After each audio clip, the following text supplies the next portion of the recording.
அஸ்ஸலாமு அலைக்கும். எப்பவும் ஒரே மாதிரி பிரேக்ஃபாஸ்ட் செய்கிறீங்களா? அப்போ டிஃப்ரெண்ட்டாக இது மாதிரி ஒரு நாள் ட்ரை பண்ணி பாருங்கள். அதுக்கு முதல்ல ஒரு உருளைக்கிழங்கு சின்ன சின்ன பீஸா கட் பண்ணிவிட்டு ஒரு முட்டையை உடைச்சி அதில் உள்ள எல்லோவை மட்டும் தனியாக எடுத்து முட்டையை நல்லா பீட் பண்ணி வச்சுக்கோங்க.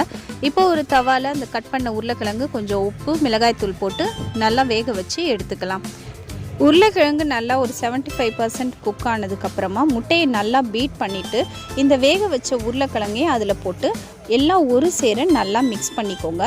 இப்போ சைடில் தவாவை சூடு பண்ணி அதில் 1 ஸ்பூன் அளவு எண்ணெய் ஊற்றிட்டு இந்த மிக்ஸ் பண்ணி வச்சுருக்க முட்டை உருளைக்கிழங்கை 1 ஸ்பூன் ஊற்றி நடுவில் அந்த முட்டையோட எல்லோவை வச்சுடுங்க. இப்போது இதில் ஒரு பிஞ்ச் மிளகாய்த்தூள் இல்லைனா பெப்பர் போட்டு உங்களுக்கு ஹாஃப் பாயிலாக பிடிக்கும்னா அப்படி மூடி வச்சு வேக வைக்கலாம். இல்லைனா திருப்பி போட்டு 2 சைடும் நல்லா வெந்ததுக்கப்புறமா எடுத்திங்கன்னா சூப்பரான பொட்டேட்டோ ஆம்லேட் ரெடி ஆகிடுச்சு. மறக்காமல் ட்ரை பண்ணி பாருங்கள், ஏன்னா டேஸ்ட்டு சும்மா அப்படி இருக்கும்.